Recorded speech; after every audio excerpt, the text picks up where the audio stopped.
দুঃখজনক দৃশ্য, ছেলের বেকার ভাতার জন্য বাবাকে লাইন দিতে হচ্ছে। পশ্চিমবঙ্গে মমতা ব্যানার্জি এটাই দিয়েছেন, তারপরে উনি এই বেকার ভাতা দিয়ে ভোট চাইছেন। পশ্চিমবাংলার জনতার ভাবা উচিত যে আর কি করতে হবে। এবারে বাবার ওষুধের লাইনে ছেলে দাঁড়ায়, কিন্তু ছেলের চাকরির লাইনে বাবাকে দাঁড়াতে হচ্ছে। এই দুর্ভাগ্যজনক পরিস্থিতি পশ্চিমবাংলায় চলছে। এবার কে ভাতা পাবে, কতজন পাবে, কিসের আধারে পাবে, সে তো যখন পাবে বোঝা যাবে। পারবেন না, যে ক্যালকুলেশনটা ছিল যে হুমায়ুন কবির সংখ্যালঘু ভোটকে ভাগ করে দেবেন বিজেপির ফায়দা। গতবারে আইএসএফ নিয়েও এরকম কথাবার্তা হয়েছিল, কারণ কে ইলেকশন লড়বে তার মতো করে লড়বে, তার জন্য বিজেপি কী যায় আসে। বিজেপির মতো লড়াই করছে, বিজেপির সংগঠনের জোরে কর্মীদের লড়াইতে আমরা জিতব। এখন হুমায়ুন কবির ছিলেন, সব পার্টি করেছেন উনি, তার এখন মনে হয়েছে আলাদা পার্টি করে লড়া উচিত। তো যারা ওনার সঙ্গে যাবে তারা লড়বে, বিজেপির মধ্যে জড়াবার কী আছে।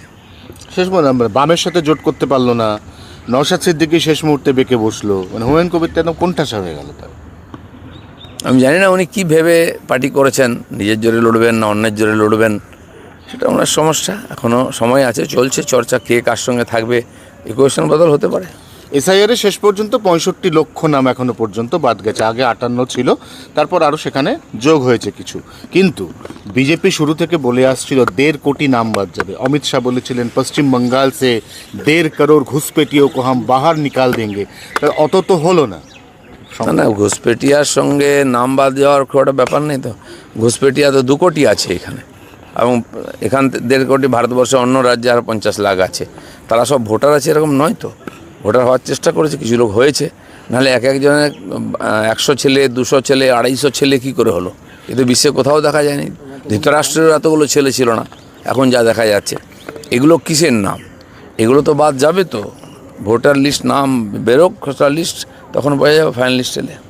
এই যে যুবসাথীর ক্যাম্পে এমন মানুষ দাঁড়িয়ে পড়েছেন যারা অভিভাবক, এবং তারা বলছেন যে আমার ছেলে চাকরি না পাওয়াতে এতটাই আত্মগ্লানিতে ভুগছে যে ছেলে লাইনটাও দেওয়ার, সেই মুখ দেখানোরও ছেলেটার উপায় নেই। আমাকে বলেছে বাবা তুমি লাইন দাও, এবং ছেলের হয়ে বাবা লাইন দিচ্ছেন। এই দৃশ্য পশ্চিমবঙ্গে প্রত্যেকটি বিধানসভায় আমরা দেখতে পাচ্ছি। এই যে দুঃখজনক দৃশ্য, ছেলের বেকার ভাতার জন্য বাবাকে লাইন দিতে হচ্ছে। পশ্চিমবঙ্গে মমতা ব্যানার্জি এটাই দিয়েছেন, তারপরে উনি এই বেকার ভাতা দিয়ে ভোট চাইছেন। পশ্চিমবাংলার জনতার ভাবা উচিত যে আর কি করতে হবে। এবারে বাবার ওষুধের লাইনে ছেলে দাঁড়ায়, কিন্তু ছেলের চাকরির লাইনে বাবাকে দাঁড়াতে হচ্ছে। এই দুর্ভাগ্যজনক পরিস্থিতি পশ্চিমবাংলায় চলছে। এবার কে ভাতা পাবে, কতজন পাবে, কিসের আধারে পাবে, সে তো যখন পাবে বোঝা যাবে। এটা তো তৃণমূলের তো যুব সমাজের, মানে আপনারা তো যার পাল্টা করতে বাধ্য হলেন যুব আড্ডা, কারণ এটা তো নিঃসন্দেহে মমতা বন্দ্যোপাধ্যায় যুব সমাজকে অনেকটা কাছে টেনে নিয়েছে। যুব আড্ডা আর ভাতা দুটো আলাদা জিনিস। ভাতা হচ্ছে লোভ দেখিয়ে লোককে নিয়ে আসে। আমরা যুবদের ডাকছি তাদের সমস্যা শোনার জন্য, তারা কি চায়, কেমন পশ্চিমবঙ্গ চায়, তাদের স্বপ্ন কী আছে এটা জানার জন্য। সেটাকে সফল করার চেষ্টা করবে বিজেপি ক্ষমতা এলে।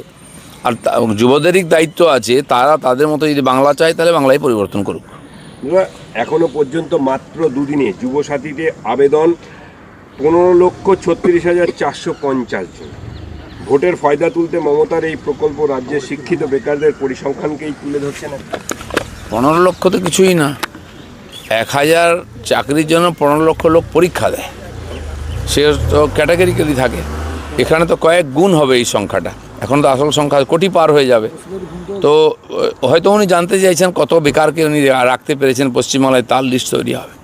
রাজ্য জমি না দেওয়ার জন্য 170টি বেশি রেলওয়ে ওভারব্রিজের কাজ আটকে রয়েছে। দ্রুত জমি দেওয়ার জন্য রাজ্যকে ফের চিঠি দিয়েছে রেল। তাহলে কেন্দ্রীয় বঞ্চনা নিয়ে তো অনেকবার শাসক। কেন্দ্রের কোনো চিঠির জবাব রাজ্য সরকার দেয় না বা কোনো সহযোগিতা করে না। তার প্রমাণ হচ্ছে আমাদের মেট্রো, চিংড়িঘাটা মেট্রোর সংযোগ হচ্ছে না বলে এত খরচা করে পড়ে আছে। আর নিউ টাউনের ভিড়টাও কাটছে না। নিউ টাউনে যে জাম হচ্ছে আজকে, যদি মেট্রো চালু হয়ে যেত সেটা হতো না, লোকেরও সুবিধা হতো, খরচাও কম হতো। আমরা দেখলাম হাওড়া শিয়ালদা মেট্রো হতে মানুষের কত সুবিধা হয়েছে।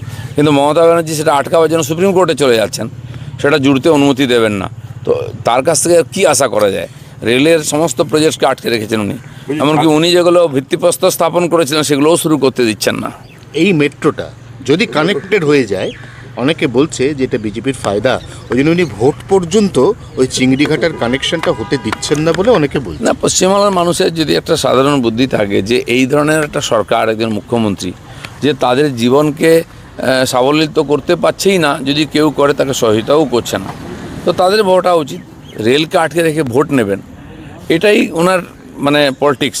টাটাকে তাড়িয়ে দিয়ে সরকারে আসবেন, এটা উনি করে সফল হয়েছেন, তাই মনে হয়েছে যে এটাই রাস্তা।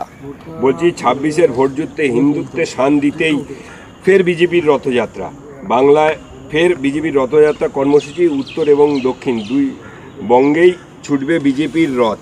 রথযাত্রাটা ভারতবর্ষে খালি হিন্দুত্ব নয়, জনসম্পর্কের মাধ্যম। এটা সব রাজ্যে দেখুন, সব পার্টি করে ইলেকশন আগে, তো বিজেপিও করে এসছে। হ্যাঁ, রথের এটা গরিমা আছে আমাদের দেশে, রথ শব্দের সঙ্গে মানুষ যুক্ত হয়, বহু মানুষ দেখতে আসে।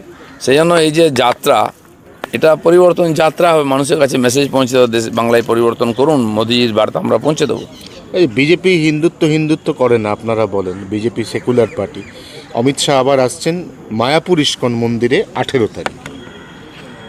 মায়াপুর ইস্কন মন্দির বিশ্ববিখ্যাত মন্দির তৈরি হচ্ছে, সেটা তারা চান যে একবার মাননীয় অমিত শাহ ওখানে যান। এর অনেক বছর আগের থেকে ওনারা আগ্রহ করেছেন আসার জন্য, কিন্তু মাননীয় অমিত শাহ সময় দিতে পারেননি বলে। তো এবারে একবার যাওয়ার চেষ্টা করবেন উনি ওখানে। এক তো দর্শনীয় স্থান, প্রত্যেকের যাওয়া উচিত। আর বিজেপি হিন্দুত্ব বলতে লজ্জা পায় না, কারণ হিন্দুদের দেশ, হিন্দু কালচার এখানকার, লাইফস্টাইল এখানকার হিন্দু।